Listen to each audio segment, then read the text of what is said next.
Welcome to the Digital Concert Hall. My name is Simon Halsey. I'm Chief Conductor of the Berlin Radio Choir, and the choir is singing in tonight's concert with the Berliner Philharmoniker. This is a wonderful concert, full of music that is very, very rarely performed. The main work in the concert in the second half is Das Klagende Lied of Mahler, a very early piece, written when he was just 17 years old. On the other half of the programme, we have two pieces by Stravinsky. Stravinsky's last ever composition, the Requiem Canticles, and an extraordinary short piece, Variations on a Theme vom Himmel hoch, which is a sort of tribute to Bach. Now, what's the connection between all these pieces? Well, there are two. Mahler's first piece and Stravinsky's last piece. That could be seen as some sort of connection. But more importantly, all the pieces deal either in birth or death. The Mahler is a terrible story about how one brother murders another, and the Requiem Canticles, Stravinsky's last piece, is what he calls a pocket requiem, a tiny version of the requiem that we're normally used to. And Vom Himmel hoch is a Christmas piece. Why are we doing it in June? Well, the piece is, of course, about birth, the other end of the cycle, and the piece is not very often performed, and it seemed like the ideal opportunity to do these two birth and death Stravinsky pieces as a preface to this enormous piece by Mahler. The Variations on the theme Vom Himmel hoch by Stravinsky. The piece only lasts about 10 minutes, and it's a really interesting origin that this piece has. Bach, very late in his life, wrote some wonderful variations on this famous theme. La, la, la, la, la, la, la, la. It's a very well-known theme here in Germany at Christmas, and there have been thousands of variations on it by other composers. Stravinsky took the original. The original is for organ. There is no choir in the original. The melody is played by, as it were, one finger in the organ part. And as so often with Stravinsky, he decided to do something new. So just because there is no choir in Bach's original, there is choir in the arrangement by Stravinsky. And it's no ordinary arrangement, because what Stravinsky has done is he's taken orchestra and put lots of colours into the piece, but he's also actually rewritten it left, right and centre. So there are lots of extra notes, there are lots of extra entries, there are lots of, as it were, wrong notes. Very quickly you begin to think that the piece is by Stravinsky and not by Bach at all.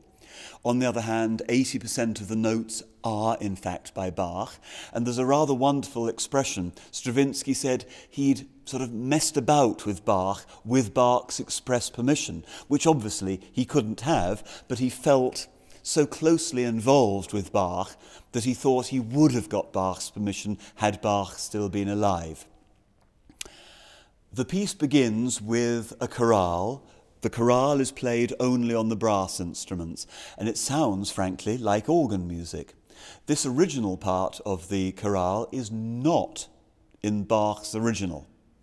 So what Stravinsky does is he reminds us in the 20th century what the tune is, and then off he goes with the variations. Now, Bach did all the variations in one key. What he did was he did lots and lots of different variations in different times and different speeds to show how clever he could be with this fabulous tune. Stravinsky went one stage further. He changed the keys so that we hear the music in different places. In addition, he used a very peculiar orchestra. There are no violins, as so often in Stravinsky. The Symphony of Psalms that we've performed here in the Digital Concert Hall before now also has no violins. But this piece also has no cellos. So the only string instruments that are playing, if you like, are the more unusual string instruments, the viola section and the double basses. And what you will see is something really interesting. That leaves most of the stage empty. And so Vladimir Yurovsky, our conductor, thought the best thing to do was to put the choir into the seats of the absent orchestra. And so what you will see is choir and orchestra all mixed up together on the stage. Now that not only works wonderfully for the performers because it means that the contact is very close between all the performers, but it also makes us think of old music. Now, there is another Stravinsky connection here. Towards the end of his life, Stravinsky was more and more interested in old music, in Renaissance music, in the music of Gesualdo. At the same time, he was interested in jazz. So there are little moments through the orchestration of this piece when you are reminded of jazz music, of Berlin in the 1930s, perhaps. And Jurowski reckons, and I think he's right, that Stravinsky didn't really mean the choir parts to be very prominent. So the choir just sing in a very sort of old music sort of way, without vibrato and rather straight, in the middle of the orchestration, while the orchestra does these wonderful things around us. Now, we know that until about 1900, actually, concerts looked very different from what they do today. Choirs very often stood in front of the orchestra. There are pictures, for example, of Haydn directing the Creation, Die Schöpfung, with Haydn, the choir, the soloists and the harpsichord at the front, and the orchestra built up behind. We also have evidence of all sorts of composers, Liszt, Beethoven, Wagner, Berlioz, where we have letters that say things like, build the choir at the front across where the orchestra would normally sit, put the orchestra behind, we'll need 2 conductors. And this means that, of course, in the 18th century, choir music had a very different balance. The singers sang directly to the public, the text was much clearer, and the numbers were very different. So that, for example, Handel and Haydn often used 40 singers and 120 in the orchestra, completely the other way around from the way we do it today. And so I love this idea that just by Jurowski's enthusiasm to fill up the seats on the stage, we are, if you like, paying homage to the 18th century, not only through the music, but also simply in the way we're sitting. After these variations, this homage to Bach is over, we then do the Requiem Canticles by Stravinsky. This is the last piece that Stravinsky ever wrote. He called it his pocket requiem. He said this is for 2 reasons. One is that I wrote it in my pocket book. When I was walking about, I would get an idea for a theme and I would write it in my book and then stick it back in my pocket. The other thing is it's just like a tiny pocket-sized version, a paperback version, if you like, of normal requiems. Think of the Verdi, it's 85 minutes. Think of later requiems, Britain War Requiem, 85 minutes. You very often get requiems that last 1.5 to 2 hours. This one lasts 15 minutes. He uses most of the text, and he uses it very sparingly and very quickly. The music is constructed on the 12-tone system, and it means that you have to, theoretically, sing or play all the 12 semitones in the scale, in a chromatic scale, before you're allowed to repeat them.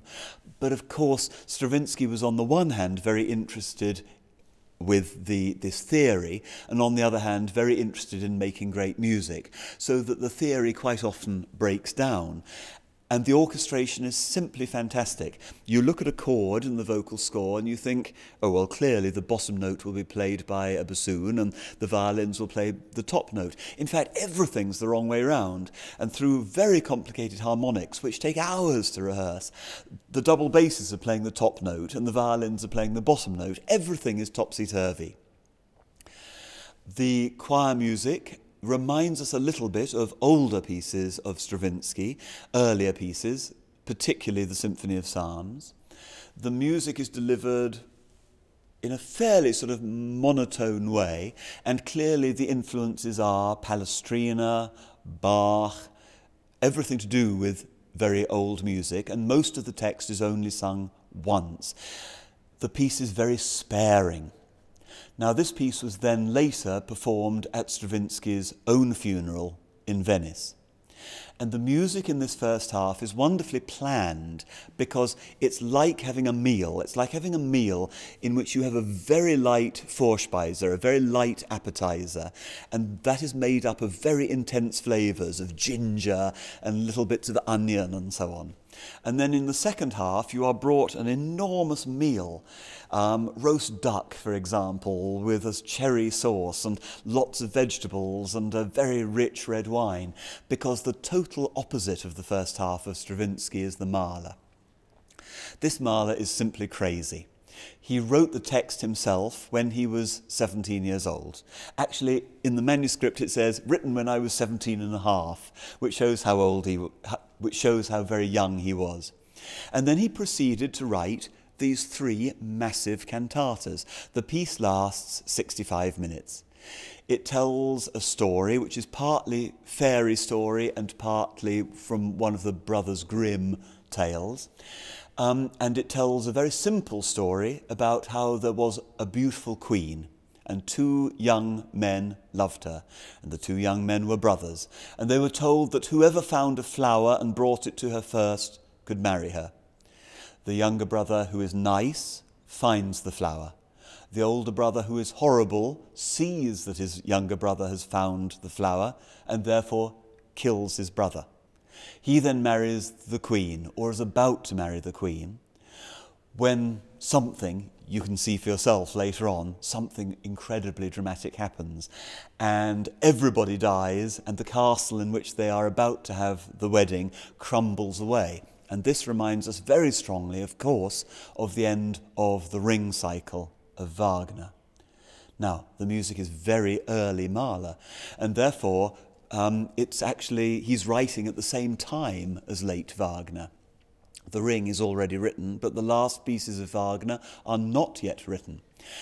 And the music is organised in a Wagnerian fashion, but he's also clearly been to the opera and seen Weber, Freischütz, and all those wonderful, wonderful German tales that tell a very straightforward story with the most glorious music. The palette is huge for a young man who finished the piece before his 20th birthday. There are 6 harps, there are 2 tubas. The orchestra is just massive. There is a huge choir. There are 4 soloists, adult soloists. There are 2 children's soloists. There are something like 9 soloists out of the choir. And the music is fabulously impractical. Now, I've done the piece 3 times in different cities. On every occasion, the orchestral conductor, in this case Vladimir Yurovsky, has said to me, you have to rewrite the choir music. So I do. We don't sing any notes that aren't there, but I have to re-score it all. It's all too low in the voices. So a lot of the tenor music is sung by basses. A lot of the music for altos is far too high, so that's sung by the sopranos. Very often I have tenors singing all the time. Sometimes they're singing sopranos, sometimes they're singing tenor, sometimes they're singing baritone. And this way we manage to get the choir music through. But we also have to think very carefully about how to get the soloists across. There is only one character, truly, in this piece, and that is a boy. And the boy is sung, theoretically, by one boy, but it cannot possibly be sung by one boy, because the range of the part is well over 2 octaves. And so even Mahler himself said, you'd better use 2 boys, and we're using 2. Sometimes they sing together, sometimes one sings very high, sometimes one sings very low.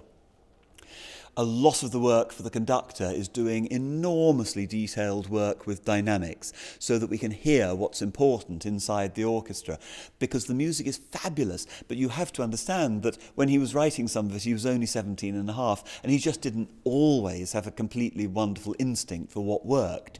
So we have to sometimes have the pizzicatos played forte when they say pianissimo, just to allow them to be heard, and we're endlessly saying to the brass and the wind, hit the front of that note forte and go right down to piano and let the bassoons through there, and so on and so on.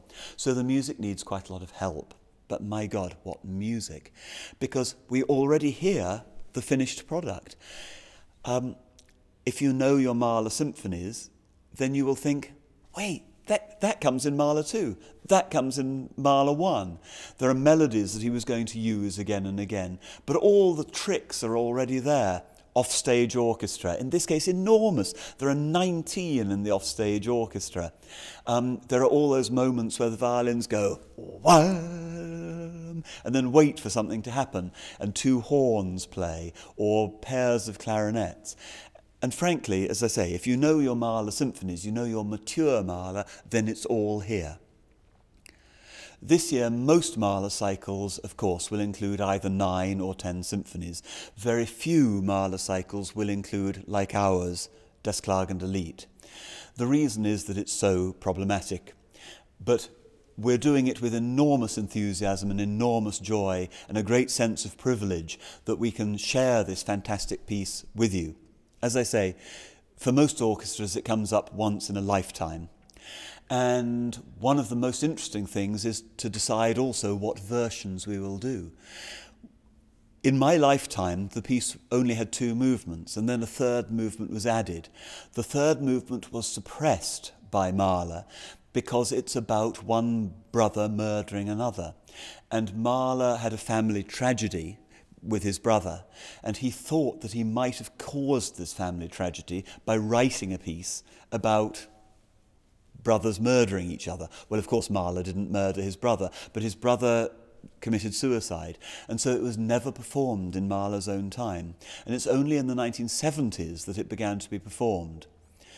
We've drawn together the best of all the different versions that there are, and I hope you really enjoy this extraordinary piece of music.